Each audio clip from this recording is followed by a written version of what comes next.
So I'd like to welcome our speaker. Her name is Dr. Barbara Perry. She's a professor in the Faculty of Social Science and Humanities at the University of Ontario Institute of Technology. She has written extensively on social science generally and hate crime specifically. She has published several books spanning both areas, including diversity, crime and justice in Canada, and In the Name of Hate, Understanding Hate Crime. She was one of the general editors of a 5-volume set on hate crime and the editor of Volume 3, Victims of Hate Crime, of that set. Her work has been published in journals representing diverse disciplines: Theoretical Criminology, Journal of Social and Behavioral Sciences, Journal of History and Political Sciences, and American Indian Quarterly.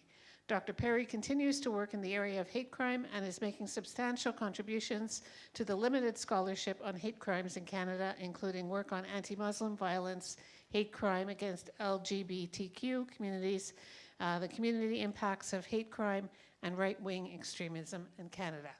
Welcome, Dr. Barbara Perry. Thank you. Oh, wow, I have fans. Thank you.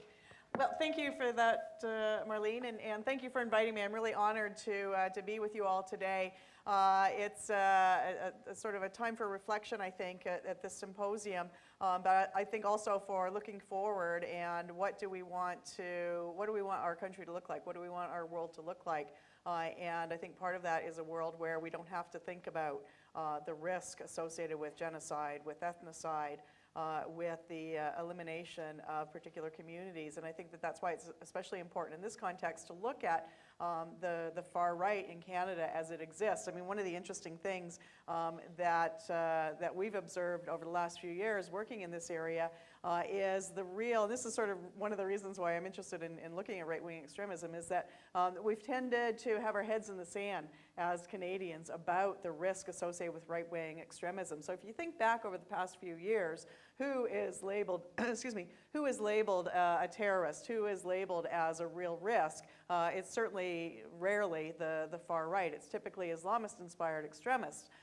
So one of the papers, just as a little preface here, one of the papers that we've developed over the last little bit is to look at the media representations, and through that sort of political representations as well, of right-wing extremism and violence in Canada, and Islamist-inspired extremism. So we have 2 incidents. There were actually 3. There was a third, and that was the vehicular attack against armed forces personnel.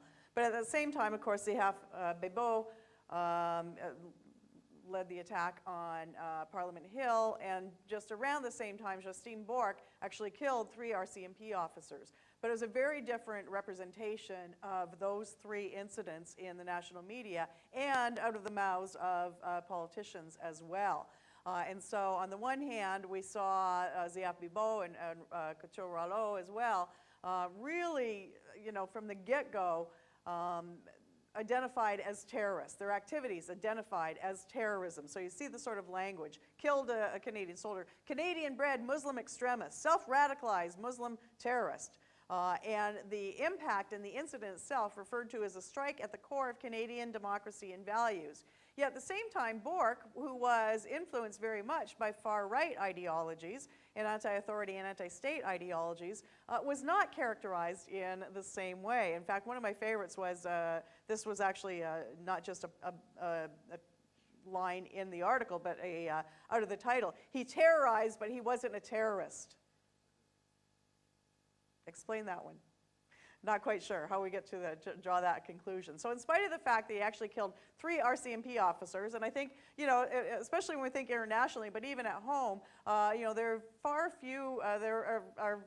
few more, I think, resonant images and symbols of Canada than the RCMP, than there are old Mounties. So the fact that that wasn't seen as a strike at the core of our values, but rather just a Canadian city under siege, is also quite puzzling. So it's these sorts of disparities that really drew me into the field over time. I mean, I've worked in hate crime for some time. Years ago, I looked at far right when I was working in the US. but I hadn't really come back to that until a couple of years ago. So what I'm going to share with you today is actually the findings of the study, the report we released in 2015, with some comments to update it, because so much has happened in just those 3 years since we published it in terms of international events, but also in terms of the resurgence of the far right in Canada. So I'm going to sort of be doing some back and forth here historically. Another way to think about why it's important to look at Canadian, this again puts in context, look at Canadian far-right extremism and violence, is this. So this is essentially the appendix, one of the appendices from our report, and it's the pages that we filled with the incidents of reported right-wing extremist violence in Canada between 1985 and 2014 or so. So we identified over 120 incidents of violence, and these ranged from, vandalism and graffiti, all the way up to homicides and to arsons and to firebombing, so some pretty horrific events. And yet at the same period of time, this is what we see in terms of the number of Islamist-inspired violence in the Canadian context. Yet where is our energy? Where are our resources devoted to? Where is surveillance focused on? Certainly not on the far right. So again, just another indicator of why it's important to sort of change our gaze, shift our gaze a little bit. So as I said, what I'm going to describe for you are some of the findings out of the project that we engaged in over 2013-2014, excuse me, which was to look at, it was really the first national stock taking, if you will, of the far right in the Canadian context. There had been a sort of a journalistic account in the early 2000s, but since that then, not really much that had looked methodically. And even at that, we really only looked at 4 areas in Canada really in detail, and that was, excuse me, Quebec, Western Ontario, Southern Alberta, and parts of mainland BC. So even what we saw, what we counted, I would argue is sort of a very conservative estimate of the activity at the time. So we were interested in trying to identify what groups were active, where they were active, but also, and this last point is especially important, the factors internal or inherent in the groups that either enabled them to grow and to sustain themselves, or that inhibited them, and alternatively, excuse me, the exogenous factors, the external factors within their environments that had the same impacts. That is either of making them stronger or making them weaker, given what might have been happening in their local areas. So it was multi-method. So the real focus was really on the interviews that we conducted with law enforcement and intelligence, I should say, and community-based organizations who had interaction and awareness of the far right. And we also were able to interview some formers and active members of the movement at the time as well.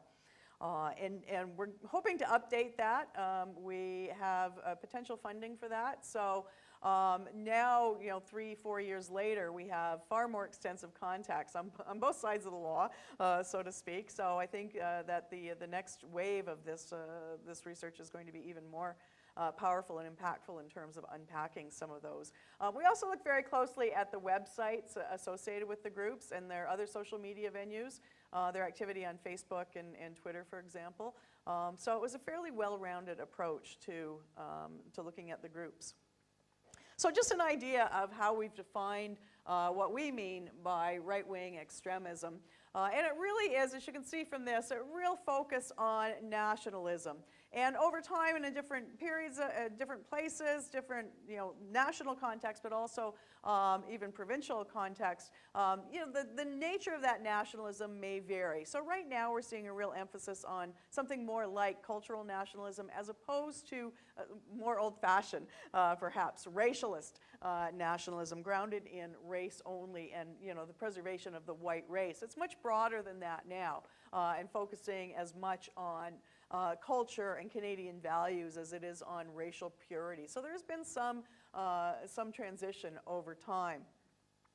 I also like to think of these groups as sort of indiscriminate discriminators. That is, that the targets of their hostility are quite wide-ranging. Essentially anyone who deviates from the norm as they define it, as they understand it, in terms of race, gender, sexuality, religion, you know, most of those core aspects of identity that you can imagine.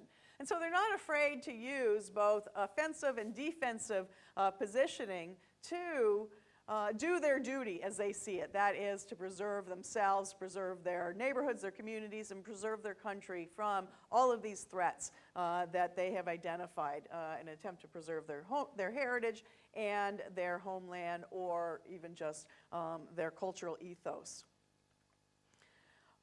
So we set out looking at the experiences of the groups and the growth of the groups through Donald Black's framework of terrorism as social control. So just this is sort of a thumbnail sketch, if you will, in terms of the overarching observations, thank you, that we made about the groups. And I think the interesting things here are in terms of sort of the nature of the violence that's associated with these groups in particular.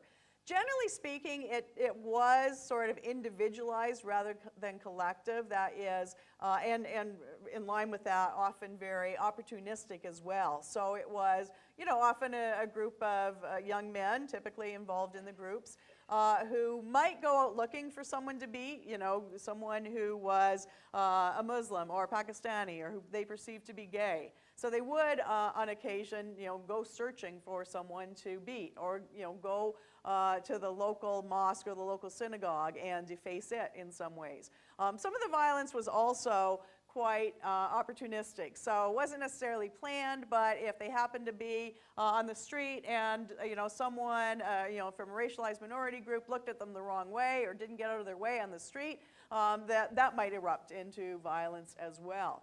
But occasionally there were sort of articulated and well-planned almost campaigns of hate directed at particular communities, which was very clearly more of a collective undertaking than was the norm. There were some cases that we uncovered in places like Vancouver, another case, couple of cases down east in Nova Scotia, where for days on end, if not weeks, in some cases it was 2 or 3 weeks, there would be ongoing attacks against members of particular communities. In both Vancouver and the Nova Scotia cases I'm thinking of, they were Asians who were targeted. And so every day there would be reports of at least a couple of incidents targeted against individuals that were among the Asian community. And again, it would be ranging the spectrum from, you know, vandalizing their vehicles or vandalizing their homes if they knew where they lived, all the way up to, you know, quite violent physical assaults as well. So the nature of the violence is quite disparate. And often unpredictable, and it's often, if we're not talking about the graffiti and the vandalism, quite vicious, quite violent in terms of the harm done. So you see here, you know, using baseball bats, using tire irons, using fists, using boots to, you know, beat the crap out of people essentially. And often blows to the head and blows to the face that sort of render them, on some occasions, unrecognizable. So attempt to sort of erase their identities completely. And the impact's also very important. And again, to the extent that it's very much like hate crime, it is hate crime, the extent that it is a message crime. It's not just directed towards the individual, but to the community as well.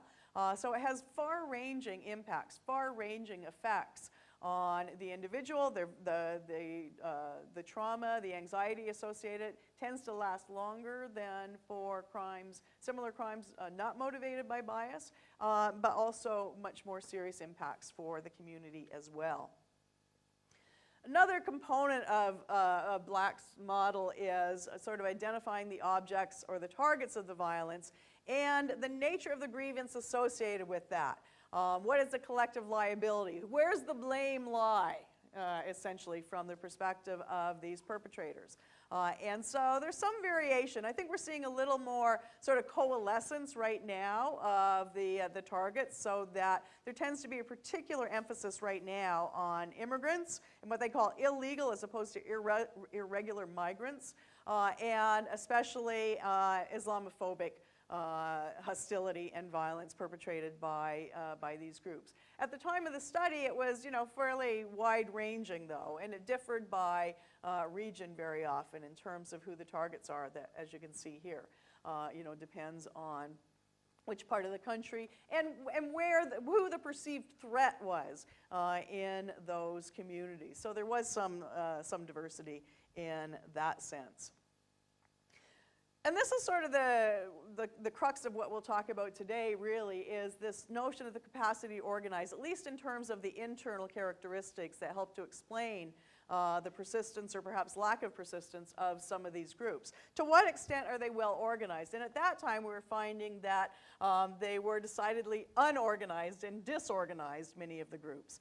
And we'll talk about why that is as we move along. I think that there's been some shift there. I think there's a little bit more organization and thought going into the way that the groups operate now. And I think one of the most disturbing things that we're seeing in the contemporary era is not just that individual groups are becoming a little more organized, but that in fact we're seeing more coalition building across groups. And you've certainly seen that here in Quebec, in Quebec City in particular, where you'll have Le Meute and Atalante and Soldiers of Odin and 3%ers and 2 or 3 other groups that might be co-sponsoring some of the larger demonstrations or rallies.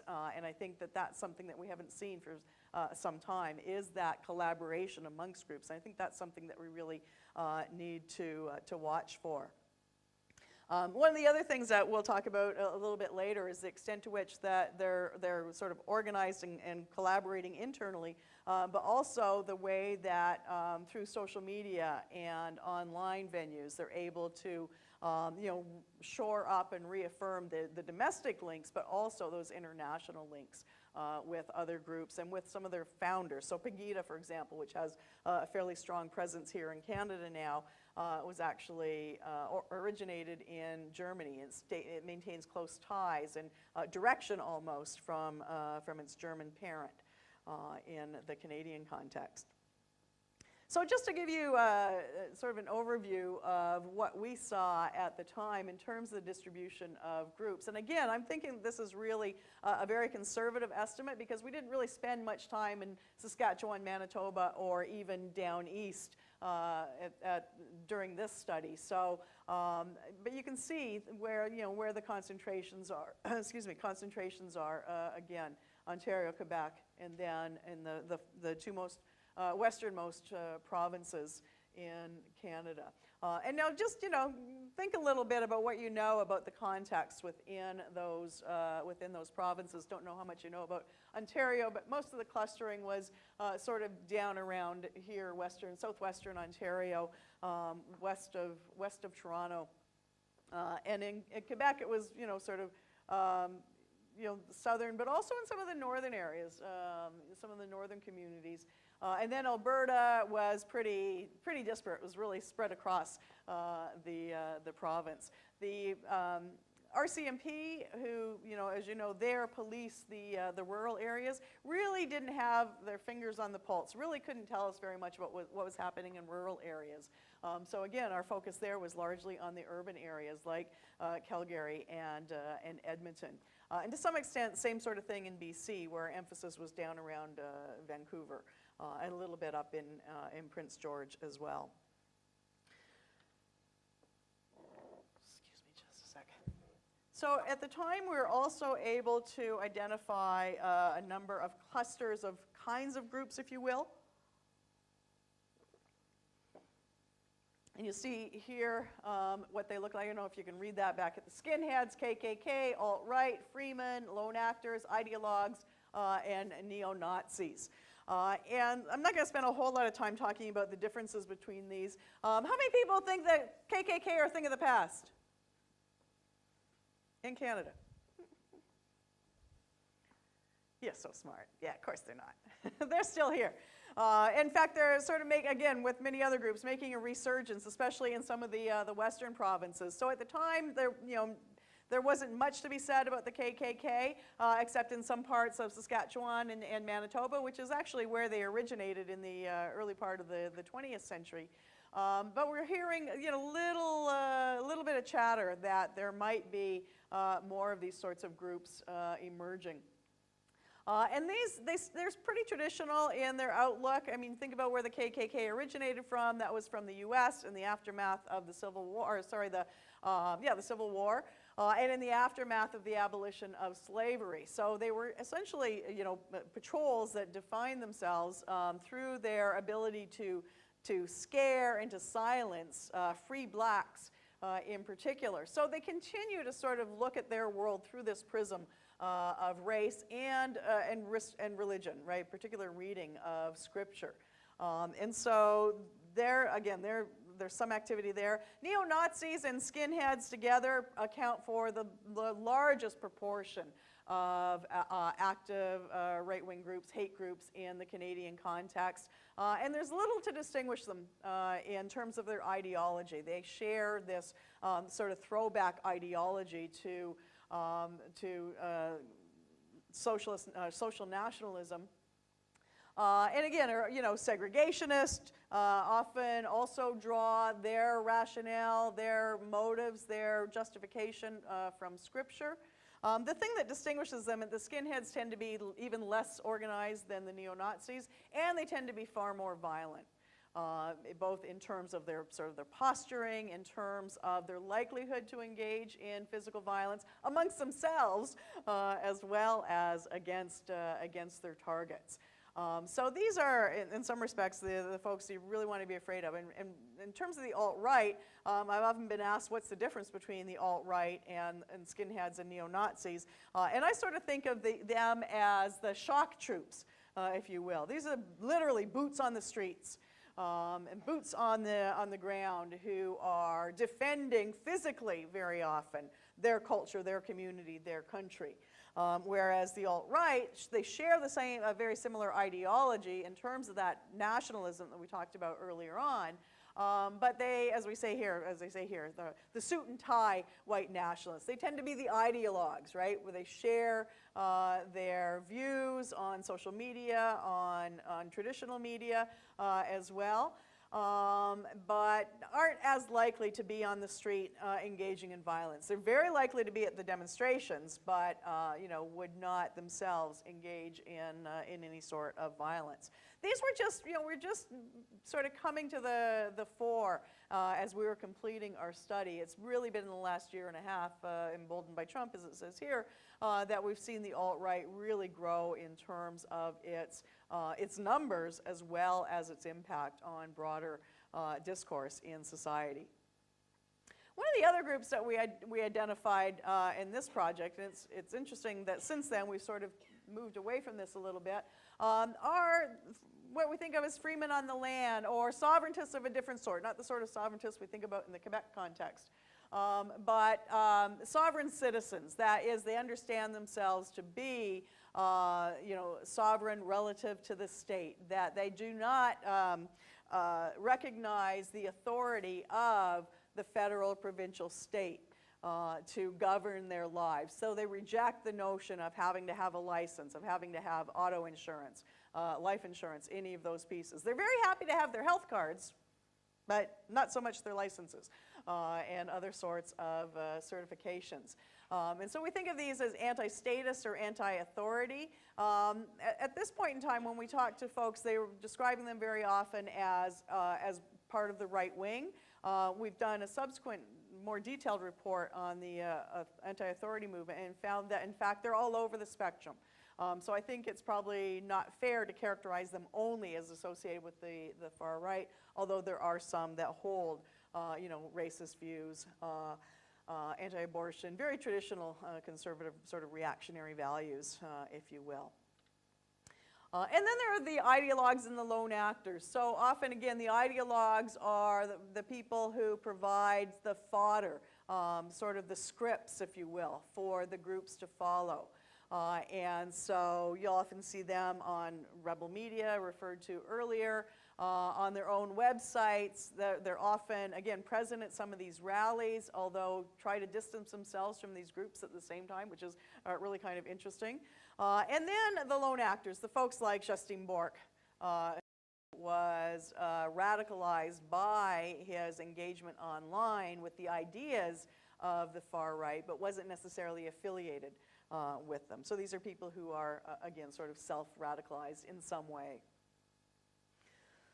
Again, just to bring you up to date here, so this is, you know, we, as we mentioned, had 120 incidents up to 2014 or so. It certainly isn't the case that we've seen a decrease in the violence associated with these groups since then. In fact, there's been a rather significant uptick in hate crime generally, and with the presence and activity of far-right groups in the Canadian context. And of course, sort of the worst, as you all recall, not that long ago, just over a year and a bit now, the murders in Saint-Foy at the mosque, which was not coincidentally, I think, shortly after Trump's inauguration, and the same weekend in which he announced his first ban on Muslim minority entry from Muslim majority nations. So again, the shooter was a fan and a follower of Trump and Marine Le Pen from France as well. So I think that we can draw some connections there. Other groups that we've seen. When we were first doing our study, Pegida was not very evident on the Canadian landscape. They attempted to make some forays in Montreal and Toronto and were sort of turned back. There wasn't much stomach for them at the time. But in fact, as I'm sure you're all very much aware, they've been very active of late in the last year and a half. They now have chapters, so they say, and so their website suggests, in most provinces, in addition to the Canada chapter, they have chapters in most provinces as well, and are very active again in the rallies that we've seen, the far-right rallies that we've seen in recent years. Proud Boys, another example of a relatively new group. Ironically, the founder of Proud Boys is Canadian. He was also very actively engaged. I think he was the founder of Vice, which we think of as sort of one of the far left media outlets. And yet, after some time in the States, he's sort of disavowed that and now is part of this Proud Boys group that had made its presence first known, as you may remember, July 1st, Canada Day, last year down east, and intervening in a Indigenous rally. And they've been popping up around the country as well. So a whole array of new groups emerging. So I think the point I'm trying to make there is that, well, we identified about 100, 105 groups at that point, around 2014. I've been estimating that we're seeing at least an increase of 25% in terms of the number of active groups in the country now, and probably even more. I think that's pretty conservative. So that involves new groups like Proud Boys, as well as new chapters of some of the existing groups, like Sons of Odin, like Pegida, again, going from having just the Canada group now to multiple provincial groups as well. So it's not something that is going away. In fact, becoming more present. And I've been asking, you know, I've been doing a lot of interviews the last little bit, and I've been saying that now that the weather might turn, I'm not entirely certain that it's going to turn to warm weather, but that the rallies are beginning again. We're seeing calls on social media, you know, plans for more rallies beginning the end of this month and sort of ratcheting up through May. So certainly they are continuing to be quite active. Right, so just looking at some of the internal conditions that facilitate the movement, that help them to emerge, help them to grow, help them to sustain short periods, over short or long periods of time. And I should say that most of the groups don't last very long. At least they haven't, you know, in the earlier part of this decade. That few of them have a shelf life, as they initially emerge anyway, of more than a year and a half, 2 years. For all of the reasons that we'll talk about on the next slide, they tend to disintegrate fairly quickly. Often they will splinter into multiple groups, or members will leave and move on to one that's less or more violent, less or more extreme. So there is a lot of ebb and flow amongst these groups. But how do they come in? How do they grow? How do they find their base? There's a lot of emphasis now, if you read media reports, for example, and even read the scholarship, there's a really strong emphasis right now on the role of the internet, the role of social media. But I think that is to discount the extent of sort of face-to-face recruitment that still occurs. It's still the case that people are often drawn in initially by people that they know. Sometimes family members, sometimes friends or classmates, because often they are quite young people, high school or university and college age. And sometimes it's more random than that. They meet someone in a bar and start sharing their problems and their troubles and their woes and their lack of status and stature in the community. And so that can be used often as a hook by recruiters to then draw them in more fully. Well, here's an answer for you. Well, I've got some answers to your questions. I know why you're in the situation you are. Or even if it's more informal, hey, listen to this song, listen to this music. This is great music. I know you're going to love it. So they've met in at a bar that plays a lot of metal music. So they're going to share some of that metal white power music with them. Or, believe it or not, there is country and western. There is folk music associated with the far right as well, jumping ahead a little bit. And so they'll often use, whatever music sort of suits the need, the purpose, or the particular individual that they're trying to recruit. But I think it's important to remember that there is still a lot of that going on. That is bringing people into the movement just through conversations, just through very often very informal conversations. It's not like they're lecturing them. It's saying, man, I feel your pain, I understand, yeah, you can't get a job because, those people have your job. We've got too many immigrants in here, that's why the country's in the state it's in. All of those tropes, all of those scripts that they have very ready to pull out and to share with someone that they might be interacting with. Yeah, as I said, music is an important way to reestablish, or sort of deepen those relationships, deepen those connections, to bond around the music. Often, in somebody's basement, perhaps over a bunch of beers, or in some of the clubs that are still very active, especially in Quebec. The skinhead music scene is still quite vibrant. And so using those venues, again, as ways of enhancing that relationship. Okay, but we do have to talk about the internet because that has become so important. Certainly for recruitment, yeah, some people do come to it, as we talked about Justin Bork, being radicalized by what he's reading, what he's seeing on the internet. But it's also very important in terms of maintaining the connections and building that shared identity, that collective identity within the groups, so that whether we're talking about, a little cluster beginning to develop. So Stormfront, which may or may not last much longer, it's the longest running website, white power website in existence. It's disappeared a couple of times in the last couple of months, but keeps popping up again. But if you look at the forums, you'll often see, hey, here I am in Lethbridge, Alberta. Is there anyone else here? Is there anyone else that feels the way I do? Hey, here I am in Sherbrooke. Is there anyone else here? Is there a group existing? And so this can be a really important way for them to begin to identify clusters and to begin to identify where there's activity, where they can go to find like-minded others. So they certainly do use it for those purposes. But they also use it to sort of reaffirm that shared identity that they're beginning to develop, that coat that they're trying on. And that's just through the messaging and the rhetoric and the discourse that you see on those websites and on their Facebook pages.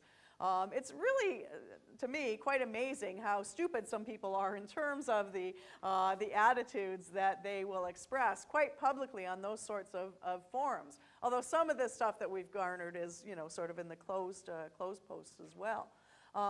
but you see it in a number of ways. So there is a lot of imagery, so a lot of cartoons, a lot of photographs of themselves being tough guys very often. Maybe at the rallies, maybe as they're, they've taken photos and posted them on Facebook or on YouTube, videos of them beating someone up. All of those things that they use to shore themselves up and shore up their shared identity. All of that's there for people to see. But so is the dialogue, and that's the beauty of the internet, that it's not one way as the traditional media were. It allows that dialogue, it allows that conversation that enables them to reinforce one another's positions. So you'll often see very long threads about a particular issue. Sometimes, someone will post first, maybe starting on Twitter and take it back to Facebook. Someone may post an article about irregular migrants crossing the border. And then you'll see dozens of threads, dozens of posts responding to that, and what the risk is, what the danger is, what the problem is associated with that. Who's at fault? Trudeau's at fault, or multiculturalism policies are at fault. Globalization is at fault for that. So they'll go on for quite some time, but again, reaffirming that messaging. And the interesting thing is when they can share that message of the threat to Canada with their brethren, typically, in Austria, or their brethren in Poland or in Australia. And they see that, oh, we're all sharing the same problems. We're all going to hell in a handbasket because of those people. And so the more people you can get, having that conversation from different regions, different countries, the more you realize or come to think that you're part of something bigger. You're part of this global, worldwide, not just World Wide Web, but World Wide Web of hate. And that's very powerful for many of these individuals. It also allows them to enhance a whole array of strategic connections with other groups, and not just other far-right groups. What we're seeing increasingly, we're seeing this in the US, and again, some evidence that it's happening here, that is connections with motorcycle gangs. So that will help them, and with gangs associated with drug trade, so that they become involved in the drug trade, for example, or in the black market generally to finance themselves as a group, as a community. And that's very important to them. One of the things that we're seeing, there's what is many are referring to as a militia group that is called the 3 Percenters, who have a presence here in Quebec, but are most visible in Alberta. That is a group that is especially worrying because many of the members some of them are current, but many of them are former military and law enforcement personnel. So they have military and paramilitary training. They're heavily armed. They're engaging in military, paramilitary training, which is illegal in Canada, but they are doing it, especially out in Alberta. So what we're seeing there is, a group that is affiliating itself with sort of the entities that have the right to use legitimate force in the Canadian context. And I think that that's worrying for a number of reasons. A, you've got an ideology of hate with paramilitary training and arms, but B, you've also now got people who are meant to be upholding Canadian values who may in fact be engaged in groups that challenge those very values of inclusion, et cetera. So a whole array of webs, connections that are being built in an effort to increase their strength, increase their reach as groups.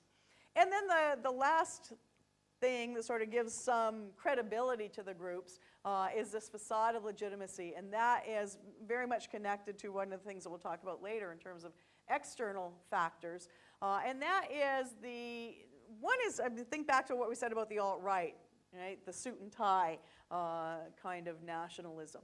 But that's really what we're seeing amongst part of the movement. That is this much more sort of sanitized look, so that not just in the way they present themselves, not the white hoods and not the, the skinhead attire, but in their suits or in their polo shirts. So they look, like the kid next door. But also in terms of their language, they're encouraging them, they're, leaders and some of those ideologues are encouraging them to, sanitize their language as well. So if you had sort of looked at, say, over the last year, look at the 3%ers, for example, over the last year, the public rhetoric is becoming a little more toned down than it was when they originally started. They're reserving that really virulent language for their closed forums. So what you're seeing publicly is, using coded language, very coded terminology, so that they don't appear to be quite as harmful, as violent. I think one of the most interesting examples of that, again, is the 3%ers, who are now trying to establish recovery houses in Edmonton. So they're doing good public works, creating public recovery houses for addicts, drug addicts, trying to help them go clean and sober. I think the public isn't buying it. They've launched a GoFundMe campaign. They were looking for, I think, $250,000, and they got $300. So I think that there's not much. People are seeing through that facade, as we say here. I mentioned earlier on that the groups are, they tend to dissolve quite quickly. At least when we were looking at them, this was the case. And I think there are a whole array of reasons for that. In particular, the first two, very important. Many of the folks who get involved in the movement, they're not all that smart. So, they're not very good at picking up these scripts and really internalizing the scripts and really fully understanding the ideologies that inform, white nationalism or cultural nationalism, whatever the case may be. So they're not really committed. They're committed to the lifestyle. They're committed often to the violence. They're committed to, the camaraderie. But they're not really that strongly invested in the ideology. So if it doesn't suit their purposes any longer, they move on. Or if they're not getting anything out of it other than the violence, they look for something else. So there's not that core of intellectual debate or discussion that holds them together. But there's also a lot of what are essentially pissing contests, because these are, they're primarily male groups. There are very few women involved in the movement. And so the men are jockeying for position. They're jockeying for that alpha male position within the groups very often. So there's an awful lot of infighting, over leadership, over ideals. Are we too violent? Are we not violent enough? Are we extreme enough? Are we too extreme? So as I mentioned earlier, people will walk away. They'll create new groups. So Blood and Honor, for example, devolved out of the old Aryan Guard. And so the Aryan Guard's kind of gone by the wayside. Blood and Honor still exists, but out of that came Combat 18. Some argue that the Sons of Odin also came out of that. So they're just breaking up into all these smaller splinter groups. As I say, I think we're starting to see a little bit of a change in the last year and a half. But at the time, that was what we were seeing. A lot of transience, a lot of mobility, and often that was because of law enforcement attention. So, it was generally the case that law enforcement didn't pay much attention to the far right. When they did, when they'd become a little too active and a little too visible, it would get really hot for them, so they'd move on. So there was a lot of movement back and forth between Western Ontario, Calgary and Alberta, Calgary and Edmonton, and Vancouver. So individuals, as well as small pieces of groups, would move back and forth between these communities until it got too hot for them. They would move on to another one. And so hard to maintain group cohesion, right? When people are moving around, when people are going to other communities, when they're not, sort of in the same spot, continuing to meet in someone's basement and drink lots of beer. So that's another factor that often played against them. And then just finally, just a very weak leadership. Again, sort of connected to the ideological commitment, but also to the lack of, really sharp, smart, strategic, and charismatic leaders. People didn't last very long. And also, many of the people who come to the movement are violent anyway. They come to the movement because it's violent, because of its promise for violence. So they're often involved in other kinds of crime, other than that, related to their ideology, other than that related to their sense of nationalism. And so, in fact, they would be arrested on drug charges, or they'd be arrested on unrelated assault charges, even homicide charges. So that even the leaders would often would be sort of taken out of the equation through arrest and imprisonment, and sometimes death. I mean, there is a history, I think, of 5 that we're aware of, leaders or people high up in the echelons who were murdered by competitors. So there is a loss of leaders. Holy moly. Okay. Okay. What I'm going to focus on then, just to wrap up, are the conditions that facilitate, the external conditions that facilitate the movement. Because I think this is the area in which we can really intervene collectively. That it's not just a law enforcement issue, it's not just a public policy issue, but in fact it's something that we can all engage in. And these are all interconnected, I think. This third one comes back to what I was saying about the absence of attention, the historical absence of attention to the far right. Now again, that's changed dramatically in the last year and a half since sort of the lead up to Trump's election, where we've seen a lot of attention, even in Canada, to the growth of the right and the impacts associated with the far right in Canada. But these other pieces certainly remain the norm. So where we've identified the particular clustering of groups, as shown in the map earlier on, these are often areas that have both a history and a current climate of hate, and lend what we've called a permission to hate. So through political rhetoric very often, through sometimes even policy, the group's ideologies are reinforced by that rhetoric. And we've certainly seen this in recent years, last year and a half with Trump. But we can't lay it all at his feet, because we had a history prior to that. During the last Harper administration and during the last federal election, of course, there was, his attempt to bar the face covering during the citizenship ceremony, and the language that went along with that. His talk about the Islamicization of Canada, what do you call it? Islamicization of Canada being the greatest threat. Language like that. Kelly Leach, also, when she was running in that election and for leadership later, talking about barbaric cultural practices, all of those sorts of things, targeting Islam in particular. In this province, right, the role that the Charter of Values played and the rhetoric around that in terms of emboldening and enabling these groups. Those are the sorts of patterns that we saw in a lot of these communities that had high numbers or high rates of group activity. So it's that political climate that often creates it or reinforces the ideologies, as well as that lengthier history. So I think about Alberta, for example. I think Alberta has a very bad reputation in many respects for being, sort of the Texas, little Texas of the North kind of thing. It's understood to be, it's thought to be, racist and homogeneous. And for that reason, a welcome environment for these groups. And so that's how potential recruits see it as well. It doesn't matter if it is or it isn't. If that's the reputation it has, people are drawn to it.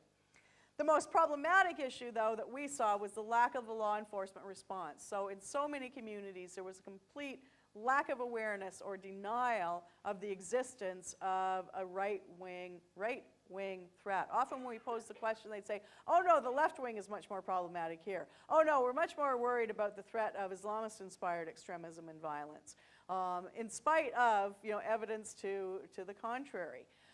So even in those cities where we knew there was a presence, where everyone else in the community was saying, yeah, we've got this group, we've got that group, there are this many members, they were engaged in this sort of activity. So there are a couple of communities in Western Ontario, for example, that were like that. Law enforcement would say, no, that's not our problem. Maybe the community next door, maybe the city next door, but not us. We don't have that here. And so if law enforcement aren't aware or are denying the presence, they're not responding in a way that deters or stalls these groups. So in fact, they're enabling in that respect. It sends a message of, that permission to hate, just as the political rhetoric does. And of course, the very opposite of that is also true, right? Where there is a message of inclusion in a community, where there is a solid and strong and visible law enforcement response to the far right, then in those cases, the groups would very often either dissolve or move on. So again, Alberta was a good example. Ironically, it was one of the areas that had the most problems, but also law enforcement had finally recognized that that was a problem in their communities, and were beginning to develop strategies and programs to counter the growth of these groups in their communities. So Lethbridge, Alberta, for example, small town in southern Alberta, we expected, for so many reasons, because of their history, because of their location relative to sort of the great white north of the US, where there were a lot of far-right groups organizing. For all these reasons, we thought it would be a bubbling boiler of right-wing extremism, and in fact found just the opposite, that there was a concerted effort amongst multiple sectors within that community to really challenge hate. So there was a group of Aryan Guard that came down trying to recruit. They were staying at one of the campgrounds outside the city, tried to recruit in Lethbridge, and just faced sort of this wall of opposition. They had no uptake because the message was so clear to the broader community that there are other answers to your problems, that what were the threats associated with the far right, they walked away, sort of ran away, tail between legs, and went back north to the city. Because there was no chance they were going to be able to intervene. It's written into some of the cultural action plans of the city that they would resist racism wherever it reared its head. And so I think I'll end there with just this emphasis on the need for multi-sectoral responses. Because the problems that we've identified here are grounded in politics, are grounded in our culture, are grounded in education, are grounded in sort of political discourse. It's in all of those areas that we need, in law enforcement activity. We need to intervene in all of those areas, and in fact to create responses that share the resources and the knowledge and the capacities of all of those entities and those sectors to challenge the far right in Canada, especially at this time where we're seeing such a dramatic growth. So I will stop there, and I thank you for your patience.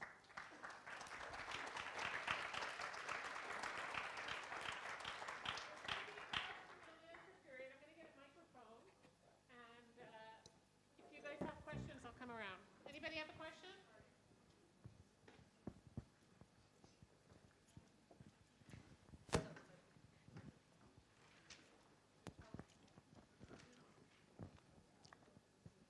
So sometimes I go to these talks because some of my teachers make me go to them, and sometimes they're not that informative, but I found this one actually very excellent and full of substance. Thank you. And I felt like I actually took something away, and I think it's very important work that you're doing for people around Canada. But anyways, to my question. You addressed some of the direct factors that influenced right-wing extremism, such as whether or not the police were really taking action in areas in which right-wing extremism was present. I was wondering if any less explicit factors and maybe less direct factors were also affecting right-wing extremism, such as poverty or education, and what kind of actions can the government take to kind of change an education system in order to make make people more open-minded. Mm-hmm.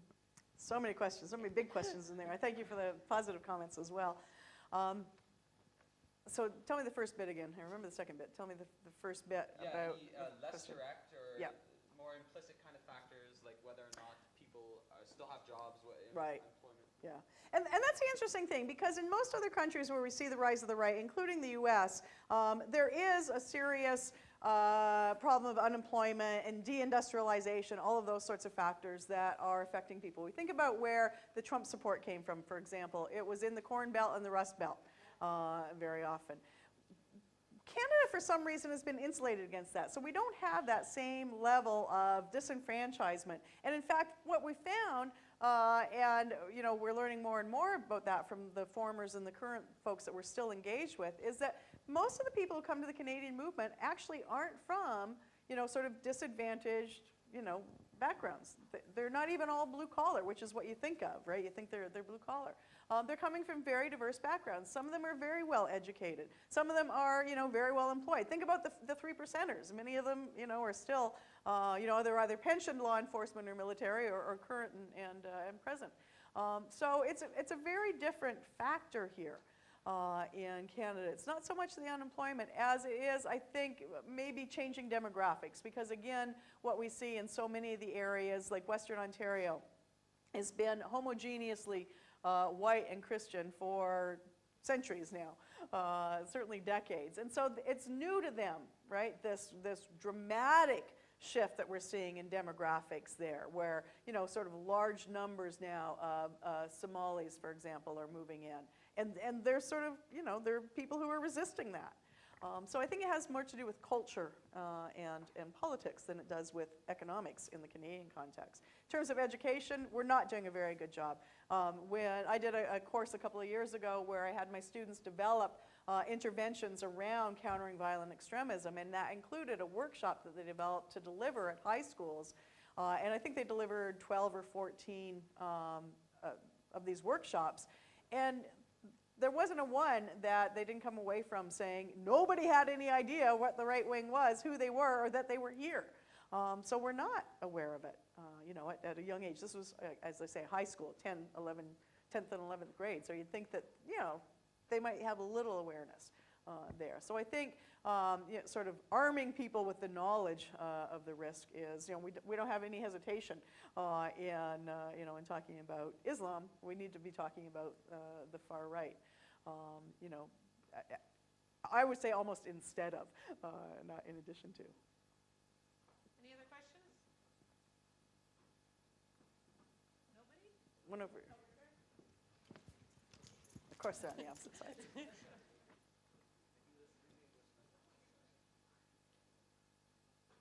Hi. So you talked about the police being sort of enablers, and then you talked about the freemen and how there were former military people and there were former police officers and retirees. But I'm wondering, in terms of the idea of the far right sort of gaining institutional power, infiltrating the police, infiltrating the military presently, and being there and sort of enacting whatever sort of damage, or pursuing whatever damage they want through that. Yeah, I think we're just starting to sort of peel back at that in the Canadian context. In the U.S., there's a very lengthy history of that, close engagement between those two factions, if you will. And when we were doing the report, there was a media report that surfaced that talked about exactly that pattern of more people from the groups enlisting for military service in particular, so that they could get the training. But we were never able to sort of track that down and where that information came from. So we really don't know very much about that as yet. I think they would certainly like to be able to infiltrate them so that they can scupper their plans and their deterrent effect, but we've not been able to unpack it. So hopefully this next project, the next leg of the project, will begin to look at that. Yeah. I always hate it when they don't have the information, but it's just not there. Anybody else? Questions? Nobody? Okay, so if you guys don't have any questions, I'm going to say thank you for attending. I hope it was informative. Thank you, Dr. Perry, for attending. Thank you.